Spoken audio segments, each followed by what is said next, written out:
Welcome to First Responder Financial Freedom Podcast. We talk to first responders all over the nation who are investing and working on businesses outside of their first responder jobs. Our goal is to motivate and educate each other and help provide a better financial understanding for a better future. Now here are your hosts, Mike Webb, Tyler Thrush, and Aaron Foster.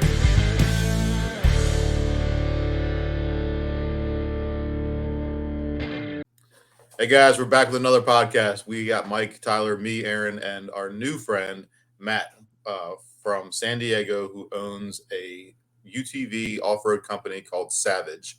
He's been a firefighter since 2006, so we're coming up on our couple years from retirement time frame. So Matt, thanks for coming to the podcast. Thanks for hopping on with us. Tell me a little bit about what you did before the fire department. I know you were hanging out with the slumlords in LA. And playing around in the ghetto over there. But before you joined the fire department, what were you doing?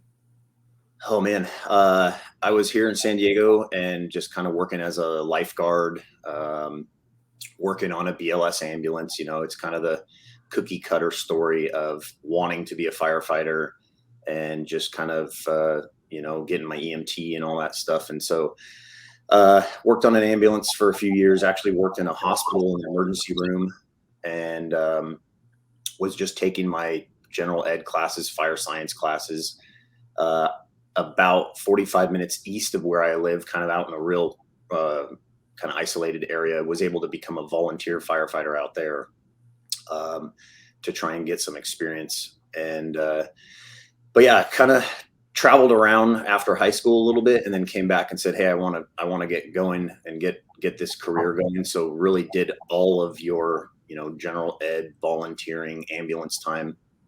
And it took me just about 5 years till 06 when I got hired with the city of San Diego.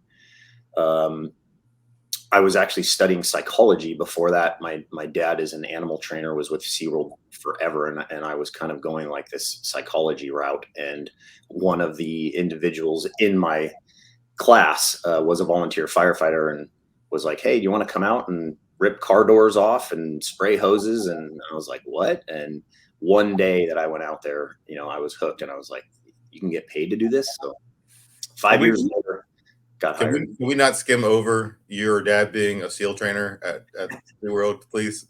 That's like, you were probably the cool kid in school. We're like, what's your dad do? Oh, he plays with the SEALs over at SeaWorld. Like, yeah. Did you grow up like coming to work with your dad and like all the time? Really? Yeah. I mean, I remember sitting in the stands, watching the Shamu show, seeing the whale jump out of the water and my dad launch off his nose and dive into the water, and just being like, that's my dad. It was really cool as a kid. And the stories, I mean, there was a day I came home from school and there was a penguin in my kitchen. And I was like, was that a penguin? The penguin was sick and my dad was caring for it and had to watch it, 24 hours. So brought it home. So yeah, it was a great childhood growing up, being around animals and that whole experience. That'd be a cool pet. Get a therapy penguin. Stinky, very stinky though. You really? They look so cute, but I guess they're kind of mean too. Right, we're going to buy goats. Maybe we should get a gaggle of penguins too. We're going to start renting out goats and using it to eat down brush and the bamboo I have in my backyard. I love it. All right, so I don't want to sidetrack us, but the whole dad works at SeaWorld and psychology thing, I didn't want to skim over that. So we might come back to that later on. So you did the volunteer thing, then you went out and did 5 years of that, and then you applied for San Diego. Got hired by them in 06? Yep, correct. Okay. And then I think you joined a task force, right? Yeah, I went through probation, and for us, you either kind of the best station you can get when you have no seniority is either right to the border down in San Ysidro or to downtown, which is Station 1. And I went downtown, and just something about the high rises and the harbor and all of that was mesmerizing for me, being a young firefighter. So I went down there in 07, and I'm still there. It's been about 15 years of being downtown, which most of the guys in that station, last maybe 6 months to 2 years. It's really young man's station, but they have the explosive, basically the bomb squad. The explosive technicians are out of that station along with all of our arson investigators. So I saw the bomb techs going out on these calls and, driving robots and now flying drones and all this stuff. And I was like, what? And so I joined, 8-9 years ago, maybe. I got moved over to that team. So when you're an explosive tech for San Diego City, you have to stay at Station 1. So, that some of the guys have been there for over 20 years. And it's interesting because we've got these 2-3 year guys in with these 15-year, 20-year guys. But it's fun. It's like a big frat house. There's 16 of us there every day. So is that like a dual responsibility, or are you just assigned solely to arson and bomb squad? So it just changed about 2 years ago. For the longest time, I was on an engine or on our truck with another phone. And when a bomb call would come in, they would shut down that unit and we would bounce over and run the incident. When they brought in the UAS program, we started flying drones for the city. It was just too much to keep all of our training and all of our hours, our flight hours for the FAA, and then our explosive training hours are through the FBI. And they said, hey, we got to do something because we need access to you guys all the time. You're on a downtown unit that runs 20 some calls, in 24 hours. And a lot of times a bomb call would come in and I would be, at the hospital waiting with a patient or on the roof of a structure fire. It's like, what do you want me to do? So the city decided to make us permanent. And so now my shifts, our schedule is 10 24-hour shifts a month. 5 of those shifts are on an engine or a truck, and 5 of those shifts are on the bomb squad. And it works with the 12 other techs that we have for the city. We just rotate that way. They always have at least 2 drone pilots and 2 bomb techs 24 hours a day. So before I got hired by the fire department, I was in school, and arson investigation was one of the things that I was studying. And the guy who I was studying under was an ATF agent. And he was like, dude, he's like, you're young. I think I was like 18 or 19 at the time. He's like, join the ATF, you have 20-year retirement, blah, blah, blah. And I was like, no, kick in doors, save babies, big city fireman. Like, I don't want to do that. I'd have been retired, 2 or 3 years ago now. But I decided to stay in DC, so I've got another 5.5 years. So my hat's off to you, man. Like, it can be a long, hot, tedious day, especially in those big ass bomb suits. Yeah, it's funny. We don't get a ton of calls, obviously. But when we do, it's that's a good thing. Yeah. It's just such a different mind shift from what we're all used to. When you're wearing the yellow suit, it's like fast, quick, decisive action, like, smoke coming out of the window, person trapped under the car. Like it's all about like time and quick action. And it was a unique experience to go through the training to become a bomb tech, because you slow down and everything is, you still have that decision-making process, with your incident and how you're going to handle it. But it's just like, it's such a weird shift. You literally have to like take a deep breath and really process information before you even do an action. Whereas I feel like when I'm on the truck or on the pump, it's like, I know what I'm doing before I open the door, to the rig. And here I have a whole plan before I even think about doing an action. So it's kind of cool to be able to handle both of those things. And it makes work a little more interesting for me.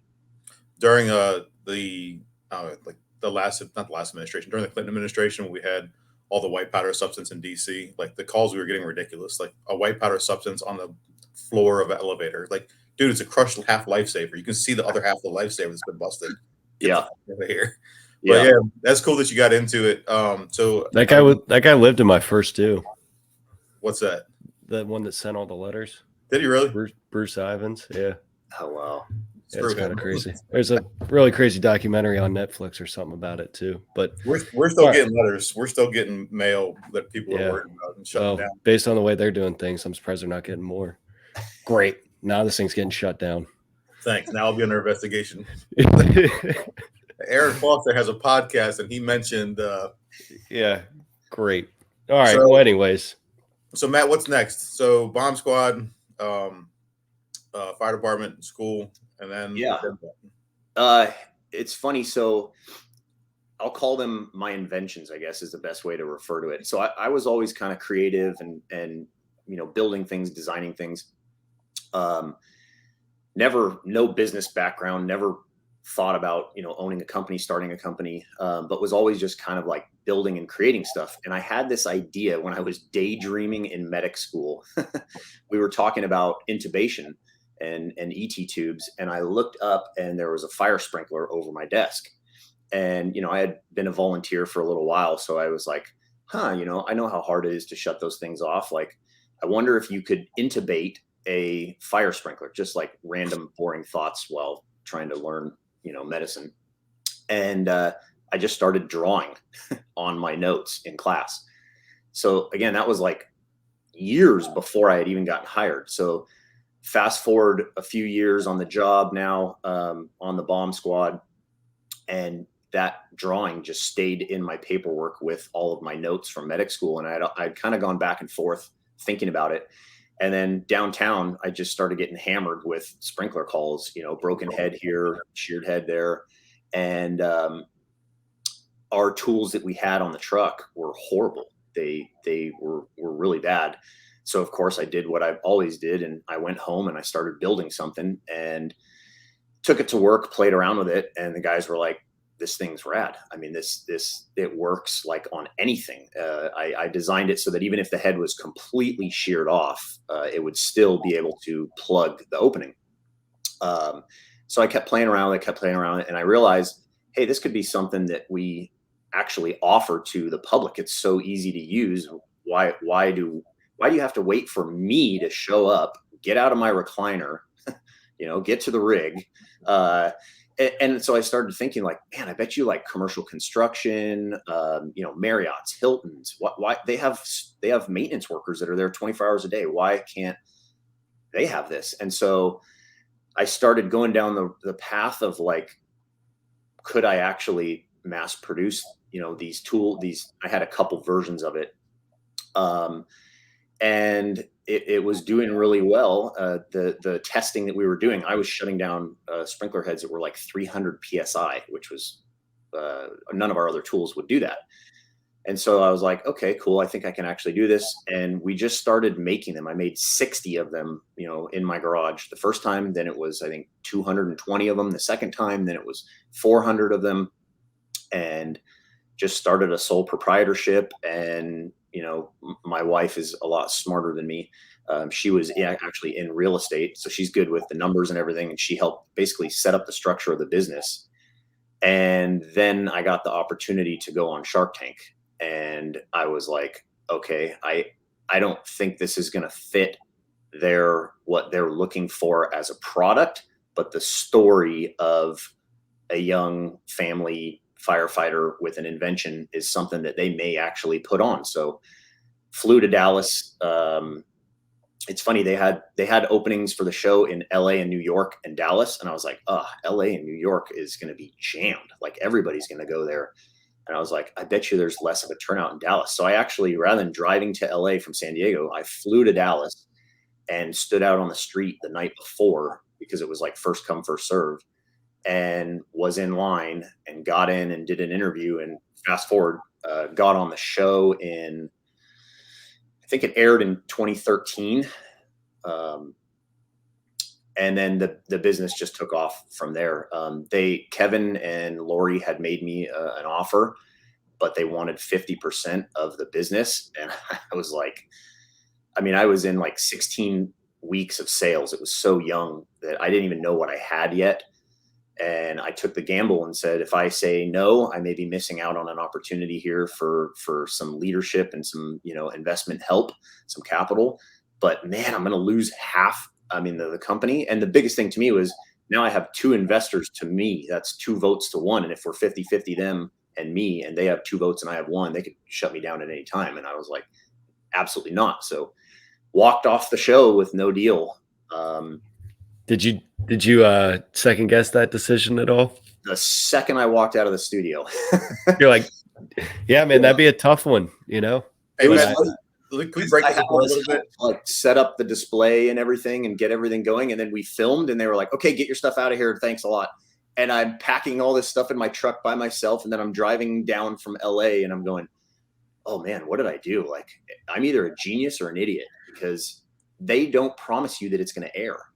So I'm like, if this doesn't air, there's no, like, I'm fully on my own, which is okay. I knew the product was good enough that it could organically grow and sell, and that would be fine. But I had such an opportunity here to take it out to, I want to say at that point it was like 12 million viewers that watched that episode. And so I was like, oh, I really hope it airs. And it was months. I think it was 3 or 4 months went by, nothing. And then I'm driving and I get a phone call and they're like, it's airing in 3 weeks. And I called my wife and I was like, start making more, like make as many as we can right now. And let's see, I asked for, I think my offer was 150,000 for 10% of the company was my starting. And I remember that weekend, it aired Friday night. And by Sunday night, we had sold $176,000 in sprinkler tools. Good for you. Hell Like, yeah. it was like, cool, awesome. You know, that's the way I would rather get that income in the beginning, to put the money back into the company to continue to expand and grow, rather than just bringing in a partner. You know, I really wanted to maintain full ownership to be able to direct the company in the direction that I wanted. Well, and their big thing was, right, like I watched the episode with my son.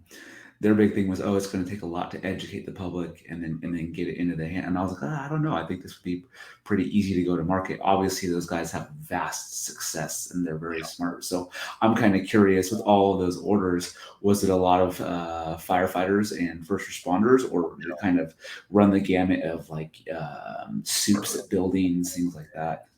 Yeah, it's funny because, you know, again, I had no business experience and I learned really quickly. I can either take my company in the direction that I think it's going to do best, or I can look at the information in front of me and the data. And we started really quickly looking at who's buying this. And it was commercial construction, hospitals, hotels, people that actually could not shut down their business if they had an accidental activation. And, you know, a Marriott breaks a head on the 16th floor. How many rooms are they shut down for how long, and what's the cost of that? As a firefighter, yes, I want to protect your building and I want to stop this water, but what's my motivation there? You know, I'm going back to the firehouse soaking wet the longer I, you know, play around with this thing. Whereas in these buildings where possibly it's a medical facility and there's very expensive equipment that can't get wet, or it's, you know, a Hilton that's going to have a busy Friday and they want to rent out as many of those rooms as possible. Their staff is told from the beginning, you know, hey, shut this thing down as fast as possible. We came up with this great idea because everybody was like, well, now where do I put it? And so if you know a standard pull station, which we all know because we hate them, or we hate dealing with them, we reached out to the company that makes those and said, can you make like a pull station for our tool? And it's basically just a box on the wall that's red and screams an emergency, open up and grab me. And it was a great idea because it solved the problem of those customers saying, okay, well, now I have the tool, but how does this work in our building? And so we were able to say, look, you can mount this every other floor.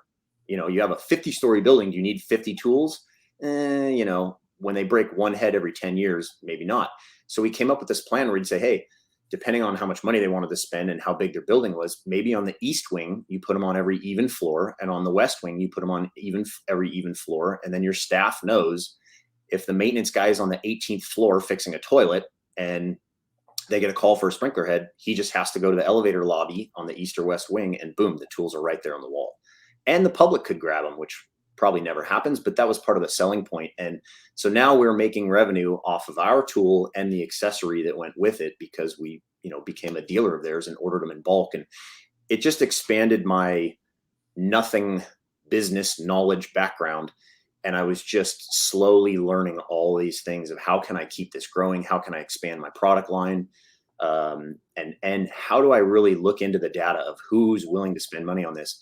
A firefighter might buy one, but Marriott's going to call me and say, I need 250 of these, you know, and then the Marriott in the town next to them says, oh, well, they're using this. I want this. So the commercial side of it really started to take off. All right, so I got to break a couple of those things apart. So the first thing was when you started designing the product. So a lot of guys have great ideas, and I've known a couple of firefighters who've designed products and then marketed at different events and uh, like to companies, whatever it might be. Like, how did you design the product you came up with? Did you start using paper? Did you start drawing it out? Did you use a CAD program? Did you start making it out of wood, plastic? What did you do? Yeah, great question. That's because I get a lot of people that come to me, hey, I got an idea. What's next? And there is no book that gives you the right answer. It really depends on what product you're designing. I literally drew with a pencil on paper as just basic, get it out of my head and get it down onto something. And then I could kind of start with like, what materials am I going to use? What am I asking of this? And what materials do I need? I would make a list of possible materials. And then what is the size of this? What type of manufacturing? Is this injection molded? Is this machined? Is this, what process is involved with this? And then I actually was computer savvy enough at that point, barely, to be able to do basic CAD. And so I contracted with an engineer who would do all of our end CAD work, but I would always come to him with a basic file that would show, the rough size and rough function. What am I trying to do with this product? What is its application and what is it made of? How does it work? And that would probably be about 80% of the work. And then I would take it to him and man, he would fine tune it and say, well, you said plastic, but what type of plastic? Let's use a glass injected nylon, which I had never heard of. But for the process we were doing, that engineer was able to guide me in the right direction. So what started on a napkin saved me thousands of dollars by me just downloading a free CAD program off of Google, because I could get it kind of part way through and then take it to that professional who would do all the stuff that I would never be able to do.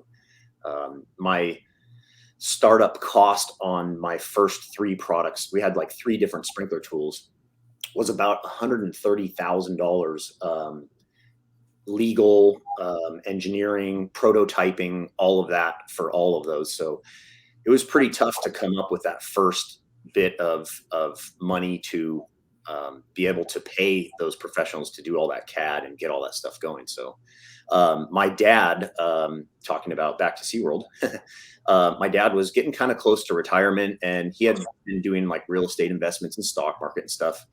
And I came to him and I said, hey, would you want to partner up on this? Because he actually at that point was the vice president of SeaWorld. Wow. Worked himself all the way up with a high school diploma to that position and had much more of a business background than I did. So I said, let's partner up and I could use your business knowledge and your management and leadership and your capital. And I think we could do this together. And so we wrote up a contract and I basically took out a loan from him with interest, but also had him on as kind of an angel investor to give me some of that funding, but also I could call him up and have him over and we'd sit down and I'd be like, hey, do we go overseas with this stuff? Now we're starting to mass produce a little bit more. Do we actually start looking at maybe manufacturing in Mexico or China or like, and how do we do that? And so it was great to have him not only as an investor to help with the funding, but that business background, that he was able to help, guide me in the right direction. So we've talked a lot about the product. What's the name of the products that you're selling? That was Quick Stop Fire Sprinkler Tools, was the name of the company. And I think we just called it the Quick Stop Tool. Are you still selling and producing them? No. So I sold that company in 2019, right before COVID hit. Congratulations. Good timing. I know. I was into off-road racing as a hobby for a long time, and was doing some racing in 2017 and had some issues with the race car. And same thing, came back, drew it on a napkin, started saying, hey, I might actually have a product here. Started Googling, is anyone making this? Does it exist? Did a patent search, couldn't find anything. And again, just kind of set it aside because I was being a bomb tech, being a firefighter, being a father, being a husband, running Quick Stop. And then I finally came to my wife and I said, hey, I got another idea. And I think there's more potential in this off-road product. The sprinkler tool company at that point, was 4 or 5 years old. And every year we did the same amount of sales, and it was great. It was consistent, but I was like, I want growth. I want to see if I can push this. Now I have a little bit more background and experience in business. Let's see what I can do with it. And I said, either the fire department's got to go or the sprinkler tools got to go. And I didn't know, I didn't know that you could like sell a company and it was worth something. This is how ignorant I was. I thought that you make a product, you sell it, and the profits you make from that is what you get. And you pay yourself a little bit of money along the way. I didn't realize that you're creating an entity, and that entity has value because we have customers that reorder and reorder and reorder. And literally very early in my business, I didn't even know that. It was probably about halfway through that I started to realize, when we were making six figures, that I was like, hey, this is something that actually is worth something. So fast forward to 2019, when we talked about selling it, I was like, I don't even know what we could get for this. Is it even worth, stopping doing this to transition to that? And so we reached out to a brokerage, and he basically gave us a quote, said, this is what it's worth. I think I could sell this fast. You guys' numbers look great. Your husband and wife at home with like one part-time employee, and you're doing really good numbers. Your overhead is minimal. And so I think within days of posting it up, we had 2 buyers. And the gentleman who purchased it lives kind of up towards LA, just north of me.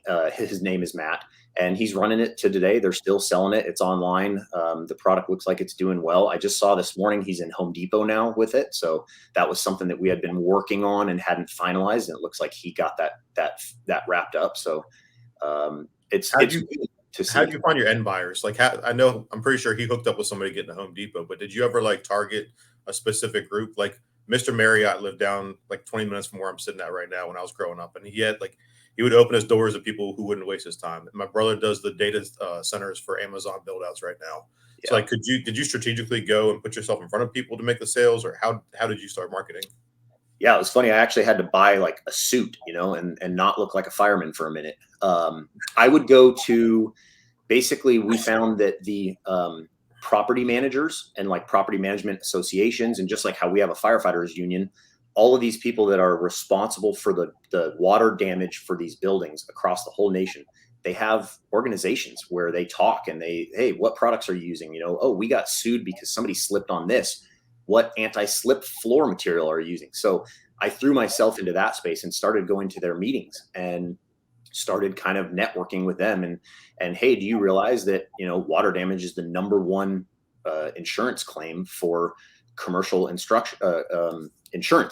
And so started talking to insurance companies, talking to risk management for commercial buildings. And yeah, it took me down this route that I never thought I would go to. I thought I was just going to be selling to firefighters.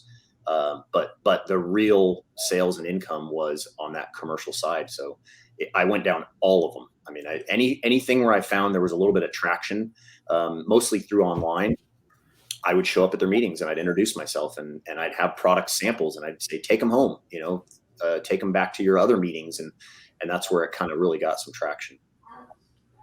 It's funny too. Yeah. And you said that, you didn't really have any business background. And then now through this first company, you learned sales, you learned marketing, you learned profit and loss, you learned a balance sheet, all of these things too. So I'm guessing with Savage, you were just that much more ready and primed that, okay, now I understand how to create things. And I know a little bit about running a business. And I'm guessing that accelerated your growth as compared to your first company. Yeah. It's funny. When I was on Shark Tank, Mark Cuban looked at me and he said, you're an inventor. You're not a businessman. And I just, it stung because it was true. And I realized that, 16 weeks of selling this tool that I had just invented. And I was telling them, hey, and I invented this and I invented this. And they're asking me business questions and I'm able to answer them okay, but there was that lack of understanding. And so that stuck with me of like, hey, I got one side of this picture. I got the product and it's a good product, but I don't have the other side. I need to learn this. And so I really became a student of how to sell a product.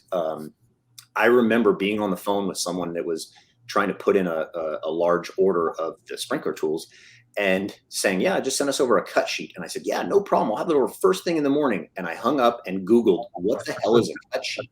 Because I literally didn't know. And so literally YouTubing and Googling, I was learning these things, but I also started hanging out with other business owners that were selling products and really spent some time with them to learn. So fast forward to Savage. Yeah, I was really excited because when it's 3 years ago now, we launched that company. This is the off-road, right? What's that? This is the off-road company. Yes. Correct? Savage UTV is basically manufacturing off-road products. I knew that my base knowledge of how to get a product into mass production, into distribution, it's not just me selling from my e-commerce site, but how do I sell this through some of the largest, four-wheel parts, off-road warehouse, the large sellers in that industry. I knew I could handle that a lot faster. The one thing that was weighing on my shoulders was I was coming from an industry where there was no other sprinkler tools, that were really doing what we were doing. So I had no competition. And now I'm about to jump into a multi-billion-dollar industry with some of the largest names out there. And how is that going to play out? And it actually, we just really dove in and we started going to races. We started sponsoring things. We started putting our products anywhere. I mean, I walked the streets of Mexico the day before a race, and I knew the faces of all these, to me, famous racers. They were people that I looked up to, and I saw them at taco shops, and I had a backpack with my product in it. And I walked up and I said, hey, I'm sorry to interrupt you, but would you put this on your car for the Baja 1000 tomorrow? And they said, yes. They literally said, oh, that's cool. Yeah, here's my head mechanic. Go, he's the driver of the car. So he's like, go talk to my head mechanic and he'll take you over to our race shop and we'll put it on. And we put 12 cases on race cars in the Baja 1000 that I was still in prototype phase. And so that gave me feedback on how the product held up with vibration and moisture. And I think 3 of those guys crashed their cars. So I was like, how did it do in a rollover? And then I just expanded from there, and I realized I can do anything that I put my mind to. It doesn't matter what industry I'm in. It doesn't matter how big everybody else is. If I use my creative thinking and I say, how can I get this out there? And I'm aggressive and I'm calculated, good things are going to happen. And it did. The company just grew exponentially. So I'm looking at your some of the products you have on there for the off-road stuff, and I love off-road stuff. I actually just sold my Jeep to my brother-in-law, but I'm looking at importing a very specific vehicle to build something out. But you have everything, man. You have jacks and harnesses and kits and inflators, and you have a little bit of everything. Now, are you a wholesaler for some of this stuff? Is this all the stuff that you've designed? How did you expand so much into these things? Yeah, it's a great talking point. Is I understood that maybe I was going to design 2, 3, 4 products that are mine, that we manufacture, we engineer, we patented, all that kind of stuff. That's not enough to grow to the point where I want to grow, and it's really hard to do by yourself. So we partnered up with other companies really early on, other off-road companies. We became dealers of theirs. The other thing is we have 10,000 people on our website, whatever, every week. Why can't they be shopping for something else? And why can't I make a little bit of a cut from that? And so we set up dealer accounts with some of these big companies. And then we actually partnered to where we take their product and we put it in our product. Our products are mostly storage cases, a plastic case or a molded EVA case. And they were looking for storage solutions for their products. Our product is a storage solution. Let's put their logo on our product, which was a great thing that it kind of surprised me. They were like, you're going to put our logo on your product? And I was like, yeah, you're an established, well-known off-road company. It's a great brand. Let's do it. It takes up a little bit of real estate on my product, but we included it in our packaging. Some of them say in partnership with, depending on what company it was. But that just kind of bumped us to a whole nother level, because now I have that great working relationship with an existing company that's doing millions and millions and millions of dollars. And they're putting our product on their website, and I'm putting their product on our website. And it just elevates both companies. When for young people that are, hey, I'm thinking about doing this product or whatever, I say, look around you at the other companies that are doing similar things and make friends, bring their products in, work together. There's this kind of thought in the back of your head of like, is it competition? We're in the same space, and you got to get that out of your head. You got to work together with, those other companies and partner up and become dealers. And really what you look at on our website today from when we first launched that website is insanely different because of the relationships that we've built with those companies. Now, the relationship you built with some of these people, has it helped you grow as people like taught you? Have you brought on a mentor, or is this kind of like you're an action taker? That's obvious. Like you were the kind of guy like, oh, let's figure this out and I'll do it myself. Like, have you actually hired anybody? Have you just like befriended people to kind of push yourself forward? It's all friendship. A lot of it is when we go to trade shows or races. There's a lot of downtime and we just sit and talk. And me, being the little guy, I always felt like I had the most to benefit from it because I'm sitting at a table with, I'll throw this out there as an example. I had lunch with a gentleman who basically owns Four Wheel Parts and is very involved with Polaris and some other huge companies. And I just remember sitting there having this conversation where he's asking me about my products and how do we do distribution and what's our pricing like and how do we structure our resale. And I'm going, am I really sitting here having this lunch right now? And I'm like, yeah, you are. You are, because you earned it. You worked hard. You created this. And I ended up walking away. I love him to death. He's a good friend of mine. We see him racing all the time. He uses some of our products. But I ended up walking away because he was asking for exclusivity.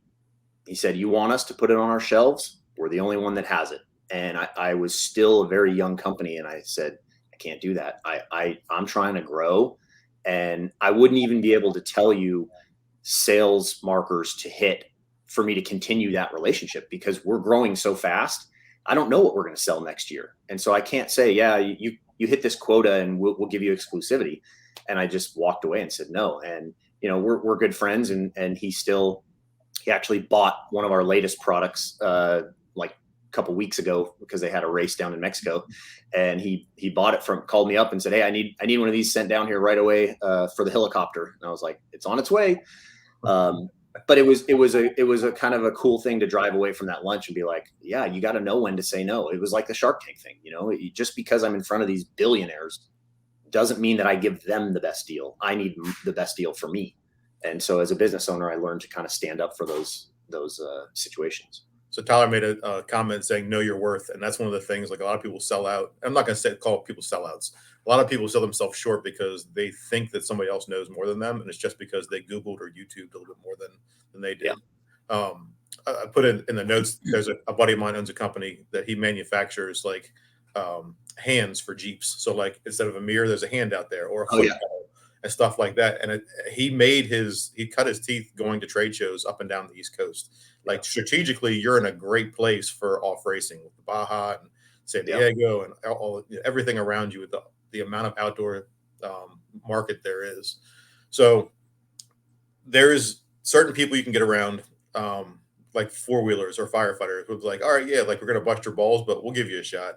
But there's other people who are like more cutthroat. Like if you go up to New York City and you try to get in the stock exchange, like they're just going to step on your head. So it's got to know what you're surrounded by. And it sounds like you're surrounded by some great people. Yeah. And that's a great statement. Know your worth.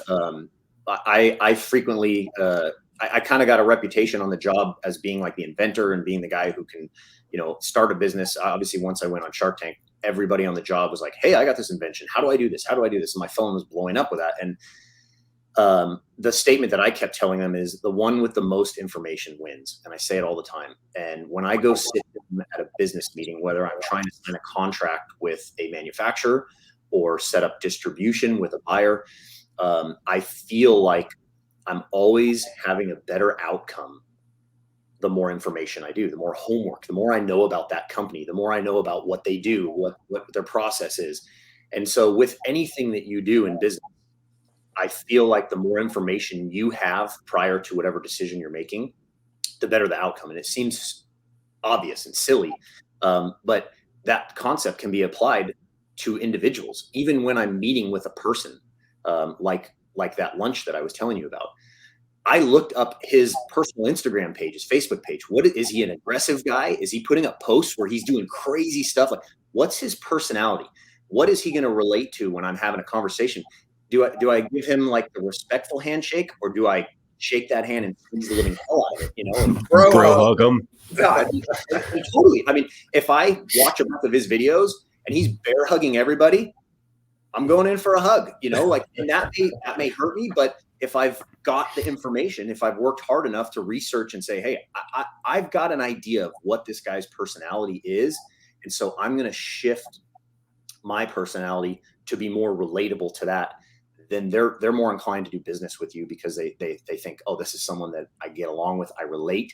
And so not even on the business side, you know, numbers and statistics, but actual personality in person. If you can get that information, it just helps you out. You're using your psychology background here, because ultimately people like to do business with people they like, know, and trust. Yes. And you're just trying to basically appeal to that portion, regardless of the business side of it. Yeah. So Matt, how has this been a challenge, trying to balance, like you said, father, husband, you're on the job, selling a company, starting a company. How do you manage your time? Because I mean, this sounds like quite an undertaking. So what does that look like? How are you doing both? Like, it's a disaster. It's challenging. It's very challenging. There's plenty of times where I've been really, really overwhelmed, and I ask myself, why am I doing all this? Why am I doing this? Why am I doing this? And we just had a company come out a couple months ago and film my family. They're called AGM Products. They make off-road products. They've been around a lot longer than me. A well-respected company, and they do a lot of social media and filming at races and things. And they reached out to me and said, hey, we heard your story and we see your products, and we want to kind of tell that. And so they put it up on YouTube. It's I guess if you look up AGM Products on YouTube, there's a video about a firefighter father. I don't remember the exact title of it. But they came out and we went off-roading for a couple of days. They came to my house, they came to my shop, and kind of just filmed life. And I didn't know what they were filming. I just thought they were telling the story of Savage UTV and like our off-road products. And then they reached out to me and they said, hey, it's our movie is your struggle with time. How do you have enough time? And I think the title is something like Battling Time or Running Out of Time or something like that. We'll definitely want to get this in the show notes. Yeah, it's a great little clip. They show me flying drones with the fire department. They show me playing with the kids. And it's funny, I didn't really realize until I watched that video how like messed up my life is. it just as a cluster. But to answer your question, you have to learn what you're good at and what you can basically hire someone to do. And you can't do everything. And so you need to do what you have to do and only you can do, which for me was designing and engineering the products. That comes out of here, and I'm good at that. So how do I hire people to run my shipping and to run my warehouse and to do inventory and to find those people and contract with engineers and contract? That was the other thing, is I didn't want to bring in a partner. I didn't want to have 70% of my business or 50% of my business. So I started just paying and contracting. Hey, you'll be my engineer. You'll engineer all my stuff, but you're on an hourly rate. And when I have products for you to help, throw into CAD and take to prototyping, then charge me the hourly rate. But it allowed me to scale too, because as our economy is doing what it's doing right now, I don't have this vast overhead. We're a 7-figure company today with one full-time guy and one part-time guy.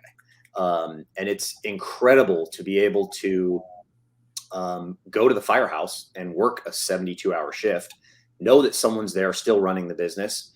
But yet when sales drop 20%, because gas is through the roof and everyone's holding on to their wallets, which I get, I don't have a ton of overhead where now I'm doing layoffs and we're fire sailing our products just to try and, get revenue to pay bills. That's the interesting part of business that was the most challenging for me to learn, was how do I manage my time and how do I manage my assets to where I can deal with the flux of the economy and dealing with people and employees. And that was the most challenging part. And honestly, you just have to do it and learn. I made mistakes, and I would just sit there and go, okay, don't do that again. It sounds easy to say, but I have one mistake that I'm thinking of right now that cost me probably about $25,000 because it was a product that I designed. I thought it was going to be good, and we jumped into manufacturing before we really did a good amount of prototyping. And lo and behold, the product worked, but there was a piece to it that the way it was designed, the consumer just couldn't use it properly, and total waste, $25,000 in the drain. And Wow. It's funny. In the beginning, I looked at that as a failure, and it really hurt because I was on a run of really good ideas, and it was like, boop, reality check. And I just learned to turn that into motivation to go, okay, how can you make your company so that your company can withstand a $25,000 bad mistake?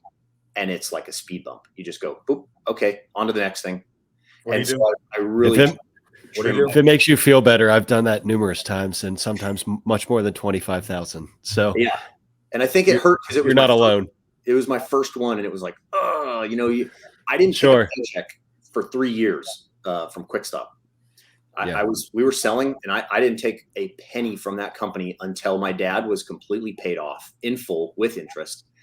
And we had a healthy inventory. We had what the company needed to move forward. So I was running things really tight to be able to have that flexibility. And even to today, like, it's funny, a lot of the dealers that we work with, I will cut a PO to them, and I want to pay it cash right there. I don't do net 30, net 60. I don't do any. I keep my business. We put stuff on credit cards, so we have miles and all that other stuff or whatever, but everything is calculated basically as a cash payment. We don't really want to take out any kind of loans or be owing anything. Until just recently, we've grown to the point where we took out our first loan because we have some really expensive equipment coming in. Some of the manufacturing that we've contracted out, where the company is big enough now that we're going to in-house that. And so we've purchased basically in-house CNCing and all that stuff. We have these tables coming, so we'll be able to do manufacturing, which will give me a zero cost to that process from today on, other than the electricity to run the machine, where I was spending thousands and thousands and thousands every month to have basically our foam that we manufacture, to have it CNC cut. We'll be able to do in-house. So that's the first time where I said, that's a good reason to take out a loan.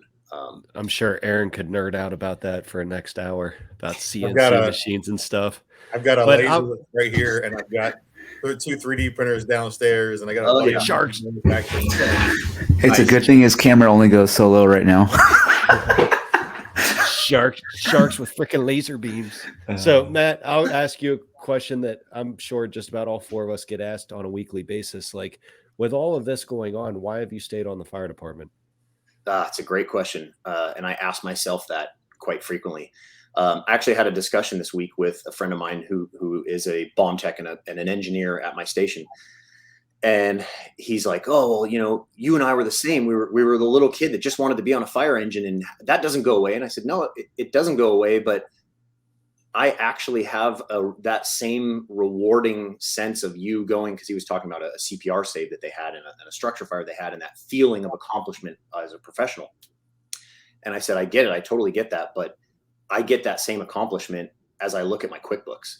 And as I look at the relationships that we're making with some of the biggest names in the off-road industry, and how our products are on race cars that are doing the Baja 1000 and the Dakar, and I never would have thought it would get that big. I mean, we have dealers in Dubai and Dominican Republic and Australia, and we're now outside of the US. And so to me, that's that similar professional reward of yeah, this is cool.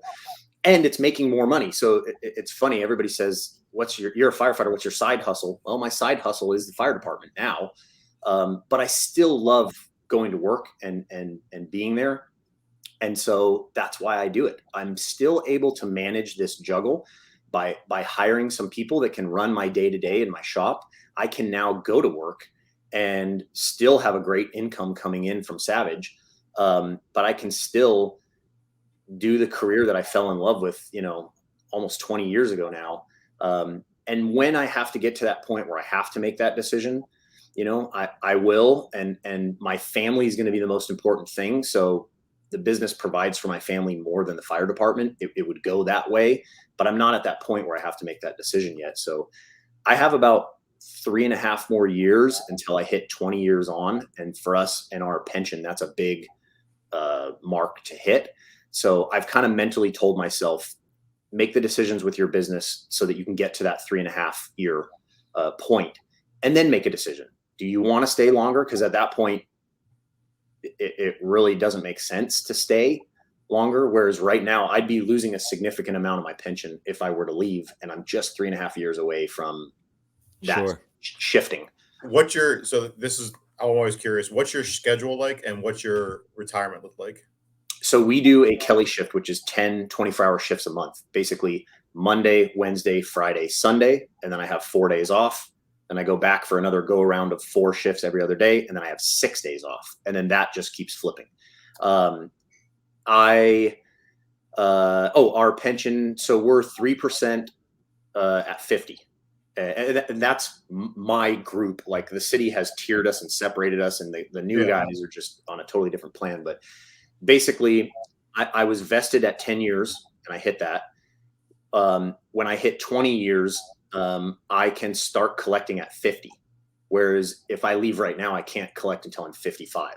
So that's why I'm saying, if I stay 3.5 more years, I get 5 more years of being paid. And if I stay 3.5 more years, I'm 45. So I would basically be bridging a 5-year gap. Would I stay, 8.5 years or whatever to get it till when I'm 50? The business is doing well enough that I don't think that would happen. In fact, I took a leave of absence January of this year, the first time I actually took a leave of absence from the department, because I was drowning and I couldn't keep up with our holiday season. Holidays fall in line with off-road season around here. So it's like a double hit. Everybody's working on their cars and building their cars, and then everybody's Christmas shopping and Black Friday. And so we get really busy, kind of October to January. So January, I took a month off from the department, and it was eye-opening for me to see what I could do with my business when I was dedicated. And so I realized, like, there was this fear of leaving this comfortable, secure, fire department job. And then I took a month off and was like, oh man, I could probably double my sales, and that's just based on a monetary value. I lose the friendship, and I lose the camaraderie, and I lose the fun and the enjoyment professionally that I have at the fire department if I were to stop doing that now. Plus, I lose that security. And with everything going on with the economy, I was like, this company is only 3 years old. It's set up really healthy, but let's see a little bit more of this administration. What else they want to do to my business. Or I just walk away as little as possible from these guys. Yeah, I know. The capacity and bandwidth, like, those are the two main focuses it sounds like you're dealing with and wrestling with right now, is the amount of energy you have to put into something, and the capacity that you can focus on it. And that's a big thing for everybody. All of you guys on the podcast are I know a guys. Like, if I had questions with Matt about running a business, I know a guy. I know Matt. I got a question about mortgages. I know a guy. I got Tyler. I know a guy. I got Mike for wholesaling and flipping, and now storage and facilities. Like, you become the I know a guy. Whereas before, when you first started out, you were like, who do I need to know? Like, oh, I know a guy over here who does this, this, and this. And that's a good thing to be, is like, you have now transitioned into the I want to know somebody to, oh, I know a guy. Yeah. 90% of your issues, in whether it's a landlord or wholesale, flip, whatever, can be solved with probably 3 or 4 phone calls in 15 minutes. Yeah. Now there's 10% that you have to dig a little deeper, but most of them, yep, I know a guy, let me give him a call or shoot him a text. Next thing you know, you're down the path to solve the problem. Yeah. So we're coming up on an hour here soon. Is there anything that you want to go over that we've missed that you think that would be good information for actionable items that our listeners would take on? Yeah. I mean, so, here I am with now starting and or building 2 companies, and I get asked all the time, like, man, I want to do that. I want to do that. And it's funny because there's such a desire in the firehouse to be able to create something on the side. We have the schedule for it. A lot of us are problem solvers. In fact, all of us should be problem solvers. And the one piece of advice that I give them is make sure that it is something that you absolutely love. And I'll go back to your guys' former podcast that I listened to was a window washing guy and the guy that lifts the concrete.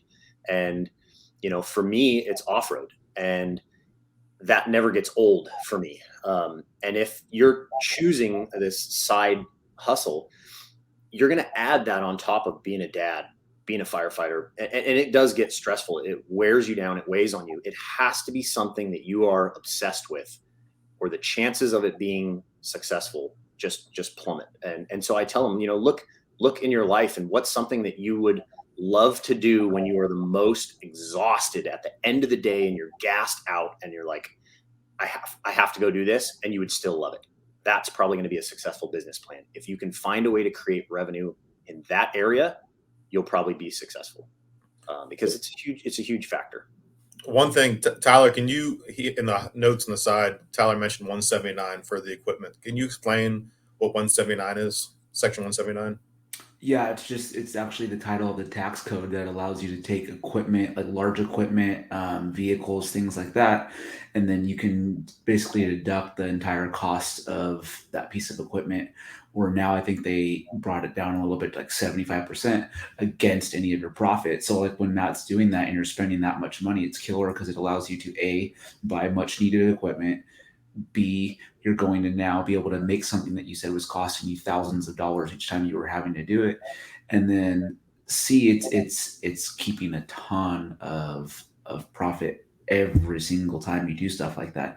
And it's just another tool that you have in your belt now as a business owner. It's like, oh, wait a minute, do I want to do this and maybe invest in my company using the tax code to my advantage? And it helps you retain a ton of profit. And like in real estate, we do a lot of cost seg, but you can do cost segregation and 179, and it's powerful. So, I mean, as soon as you said that, I was like, well, that's awesome, because now whatever cost that was, I'm sure it wasn't cheap. Yeah, goes against any profit that you have. And yeah, it's still an expense, but it's something that's going to make you money all different kind of ways, tax savings, additional profit. So I nerd out on stuff like that. I mean, for me, I know I love real estate, but the creativity, like when I'm listening to you talk about things, I'm like, oh man, this is interesting, because there's so many things that you can do and change. And once you become a business owner, like you said, and you're like, oh, now I know how to run a business. And then you have that thing that you're passionate about. It just makes it easier to run because you're not burnt out. And at a busy station running 20 calls a day, you do get tired. I mean, it's fun. You get a little punch drunk, especially 72 hours in a row. You're ready to go home. And I know you guys get mandoed a lot. I mean, you're the home of the Mando van, but yeah. So long answer, Aaron. It's the number to the tax code, and that's the thing. We don't, as firemen and as new business owners, we don't want to do a lot of the research for stuff like that, because let's face it, the IRS and taxes are not sexy whatsoever. But there's so many benefits that you can use if you know how to play by the rules. Yeah, you have to. It makes a huge difference. I mean, hitting on what you said, for me to go, okay, well, I'm going to spend $2,000 paying Bob to cut my foam, or I spend $30,000 and I have the machine here. The machine is a write-off. I get the tax benefit. There's no overhead from this future cost. It's a one-time upfront. What does that look like as I continue to run this business for the next 5 years? And I was never a numbers guy. I was never a, QuickBooks guy. You have to get into that stuff, because every penny matters when you're moving as much money as a business moves. Trimming the fat and streamlining things through looking at your analytics and knowing tax code and understanding where your money is going and where it's not is going to save you a ton of money. Yeah, so I have the machine that I have next to me is a laser machine, and I bought it. It was probably $5,000. Like, okay, for me to buy for $5,000, how much product do I need to put out in order to retain that money? And then without the overhead and repair, at what point am I profitable? So that sounds like what you're doing. Everything you buy, at what point's my break even? When am I profitable? And does it make sense? If this machine was $100,000 and I'm only making maybe $10,000 a year, it would take me 10 years to recover my money, and I'm doing the work. Is it worth it? No. But it sounds like you're going to use your machinery immediately and reap the benefits immediately and get the tax write-off. Yeah. And honestly, our newest product that we just came out with this June is a storage case for Elon Musk's Starlink satellite system. the off-road industry goes remote, and we're down the Baja Peninsula, we're in the Nevada desert, and there's no connection. They can't communicate. And so when Elon allowed people to take these systems that were initially on houses and be able to take them on a vehicle and move them around, the system was still designed off of 110 AC because it was technically the same dish you put in at your house. So I saw an opening, as we were already cutting foam and making storage cases. Why can't we make a Pelican style case like all of our medical, our medical stuff is in a 1550, I think. We took a 1600 Pelican case, we custom make the foam, and we made this whole kit where you can now take a satellite dish in your Jeep out to the middle of Nevada and be streaming video, doing your emails or whatever. And so that's the latest product that we added to our website, and it's exploded. And that was really the main factor causing me to say, okay, yeah, we can bring in this CNC, because now we're doing so much foam that this makes sense. And it's funny, I wanted it for like 4 years, but wanting it's great. The numbers weren't adding up. Now I created a product that pushes the volume that will make those numbers make sense. And I still want it. And now wanting it aligns with needing it, and needing it aligns with the numbers making sense. Let's purchase this equipment, So you have to understand how to process all that stuff and see when it's the right decision for you. And the more of those tax codes and all those little, things that it's easier because you're making it easier on yourself. Yeah, and they're focusing on keeping more of what you make versus just always making more. Yep. And that's like something I've had to learn. Like you said, as a business owner, you just always put your head down and worked harder to keep bringing more in.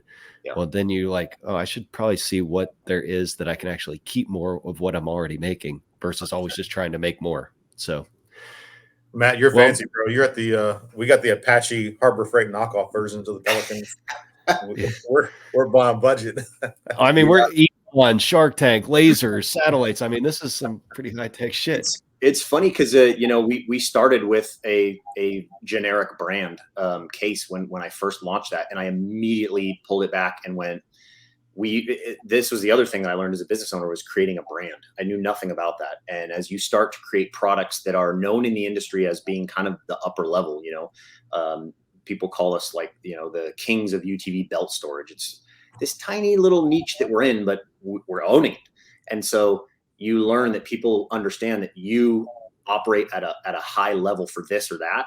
And so you have to continue being at that high level. And I immediately went, this has to be the best storage case out there, or it doesn't fit with what we're doing. And so we eliminated every other brand, brought in the Pelican, and our sales exploded. And the people that are willing to spend several $100s on a plastic box are doing it because those things are being thrown off of fire engines and ambulances and out of the military planes. They're almost indestructible cases. They have a great warranty, and so that's another business decision that I had to make. And I went, yeah, this is the way to go, and it's paying off. Yep, be the Four Seasons or Ritz-Carlton, not the Motel 6. Yeah. So Matt, as we wrap this thing up, if you can go back and give your younger self advice, what advice would that be? Oh man. It could be 20s, it could be teens, it could be 30s, it could be 5 years ago, 2 years ago. What would you give yourself advice? It's funny because I think the advice I would give myself doesn't even go back to 20s. It literally goes back to like a year ago. If I could go back a year ago and tell myself something, earlier this year, my 8-year-old daughter got really sick and was hospitalized. And man, it made me look at everything that I've been building, everything I've been doing, hustling, grinding, and it was like, what is that worth? And I shifted into this mode of conquer, build, grow, and just get out of my way. I'm coming through. I'm a freight train. And in that, I realized that some of the other priorities in my life were getting out of whack. And I talk about it in that AGM video of kind of looking at this from a family perspective. And there's a lot of value to what I'm doing with my children and my family that I have to stay focused on, and I have to dedicate time to them. So I think if I could go back and whisper in my ear, years ago, I would say to just stay with your priorities, stay balanced. It's very easy to become obsessed with success. And sometimes whether that's, your ego or your income, it can get you derailed from some things that are really meaningful with, your family and your friends. And so I would say just to tell myself, stay balanced, hustle, grind, don't turn that off, but balance it out and make sure that you're also spending time on the other things that are just as valuable. Do you consider yourself successful now, or in the process of being successful, or you're on your way? Can I say all of it? Yeah. There's parts of my life where I look at and I go, I never thought I would be here. This is insanely good. It's successful. We're there. But then I look and I go, yeah, but last year I was here and now I'm here. Like, I think I can go up here. So there is that rewarding looking around and going, I have healthy family. I have a beautiful house, the business is doing good. I work for a great department. But then I look and I go, but I look at where the company is headed and there's so much more potential. And so, my goal now is to find a way to harness that potential with spending more time with my kids and my family. And am I able to do that? How am I able to do that? That will ultimately tell if in the end, if I can say that, yeah, this crazy idea to do this while doing that was a success. That's a tough one, but my kids love the business. My wife loves the business. It's kind of a family thing. And so as long as that stays positive, then I'll keep doing it. That's a very well thought out answer. So we're going to wrap this thing up. We're over an hour now. Would you be interested in coming back on talking to us about this a little bit more in the next year or so as you expand and grow? Yeah. Cool. Absolutely. Mike and Tyler, do you guys have anything else you want to ask or focus on before we get out of here? No, but thank you. This has been a great episode. There's a ton of information in here. So, and look forward to having you back on too. Awesome. Yeah. No, just thanks for coming on. This has definitely been a little bit different than what we normally talk about. And it's very interesting. And I'm hoping some people get some value out of this. Like, hey, I always say, like, I don't know, I'm just a fireman, but like, hey, I'm just a fireman that's been on Shark Tank. Now I'm making products for Elon Musk's products and everything else under the sun from here to Dubai. So, it just kind of is cool to me to sit there and see guys that are cut from the same cloth out there doing big things. And appreciate you coming on and sharing a little bit about it. So thank you, Matt. Yeah, absolutely. Thanks for having me on. And hopefully, some of the people that are watching or listening to this, are going through something similar, and hopefully something we talked about helps them, find some motivation or maybe solve a problem. I didn't do any of this by myself. It was all like you were saying, a guy, I reach out to my dad, I, ask my wife, and it takes a bunch. So, if anyone wants to reach out to us, they can get a hold of me through any of our social media is Savage UTV. If you guys are working on something and have a question or whatever, I handle all that. So the questions are coming to me, and I don't mind helping other people along the way. I got so much help myself. So it's kind of a full circle thing. You guys look him up. He's got Savage UTV. He's the explosives and engineer tech over at San Diego. He's friends with Elon Musk. He's taking over the world. So thanks for hopping on with us. This is Mike, Tyler, Aaron, and Matt. I used to have a penguin in my bedroom. Scarpuzzi. Thanks, guys.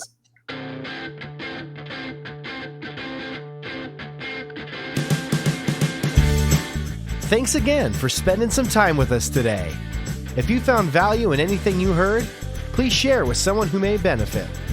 We look forward to connecting between shows in our Facebook group, First Responder Financial Freedom. Till next time.